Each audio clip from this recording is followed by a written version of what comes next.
On this edition of The Big Interview, the blues is alive and well with Buddy Guy.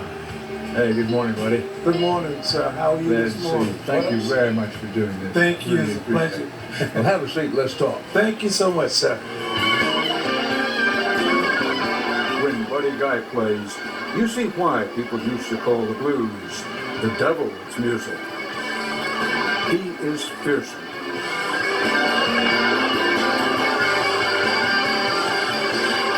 With his guitar, he summons the ferocity of Muddy Waters and the passion of B.B. King, both of whom were his friends and contemporaries, and both of whom are no longer with us. Buddy Guy is the last of the great bluesmen of the 20th century, yet he's as humble as his name suggests. Guy grew up on a sharecropper's farm in rural Louisiana. At 21, he left the Jim Crow South for the bustling blues clubs of 1950s Chicago.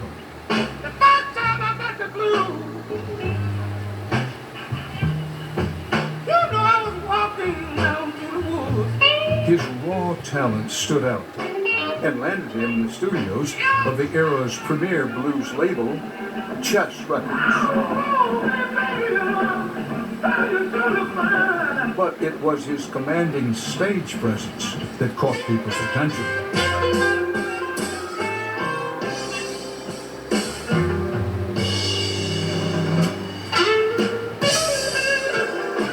That showmanship, plus his mastery of the blues, earned him a spot on the festival circuit alongside acts such as Janis Joplin and the Grateful Dead.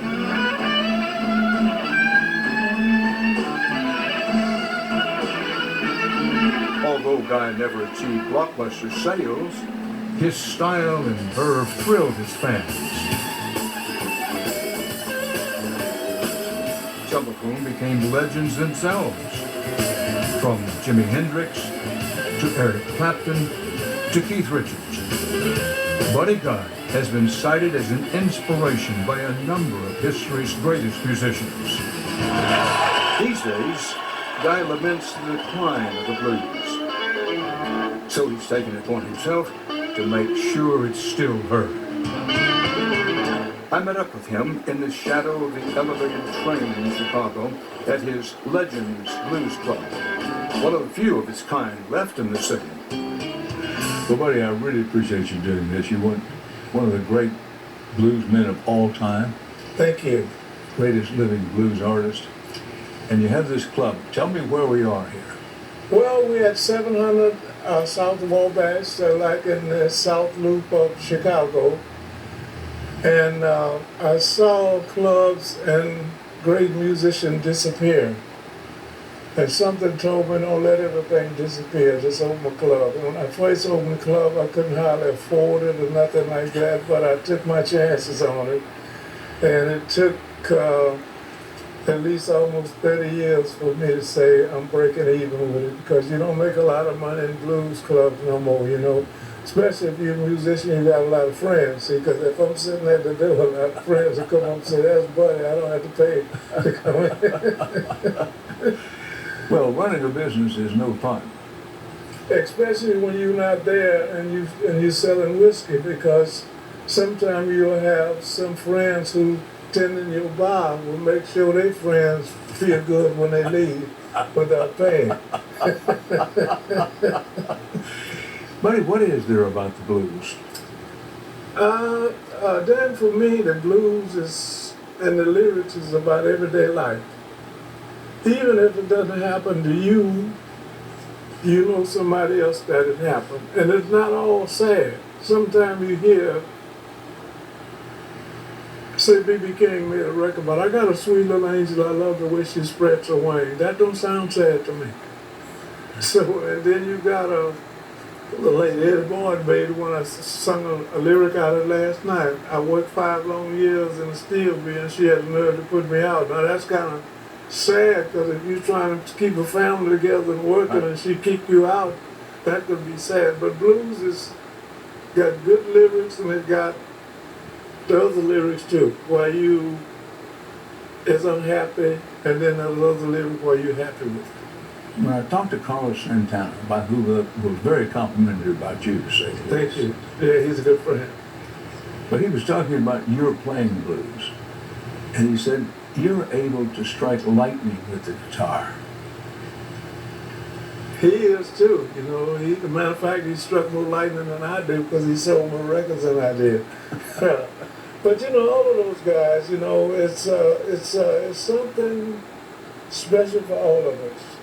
You know, sometimes I look and say, well, I can play, but just listening at Eric Clapton, Santana, and Joe Bonamassa and all these young people coming up, which I just discovered a little youngster called Quinn Sullivan. And you wouldn't believe I was on stage up in Massachusetts and his dad had him by the hand. I got a picture upstairs of him now. I will show you. He was 7 years old. And normally when a 7-year-old girl or little boy come in, I said, can you play? Yeah, and I'm looking for him to hit 3 notes. And I'm going to say, okay. This kid come up, the band started playing Santana, Clapton, me, B.B. King, everything. I'm like, what? At 7? You don't teach that in school. That's just the natural. Well, there was back in the day, and you were here back in the day. Let me take you back to the prime era of Chicago blues. Tell me about it. Then I came here September 25th, 1957. That's when they were rolling in. And the migrating birds was going to Florida, Louisiana, and Texas, and I was coming this way. So the birds had more sense than I had because they was getting out of the cold weather when I was coming here. But we've had the great Muddy Waters, Howlin' Wolf, Jimmy Reed, and all of those guys here. And they tell me your blood thickens according to the weather where you at. And I guess mine was thin.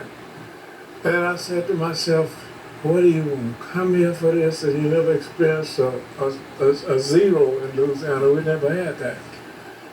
And I got to meet Muddy Waters, Howlin' Wolf, the late Junior, well, all of them passed and go, and I'm still here. But when, in the heyday, about how many clubs were there maybe? I can't even count. Dozens? Because, oh, no, it's more than dozens. Some of them was capacity 35. It wasn't nothing this big, you know, but it wasn't a cover charge. And when I met Muddy Waters, the building is still there on 47th Street. It's called Club 47. The bottle of beer was 25 cents. And when Muddy Waters played, it was 35 cents. And a dime went to Muddy because it wasn't no cover charge. They put an off-duty police in there. When you went in, they made sure you buy a beer or a shot of whiskey or whatever. And that's how he got paid.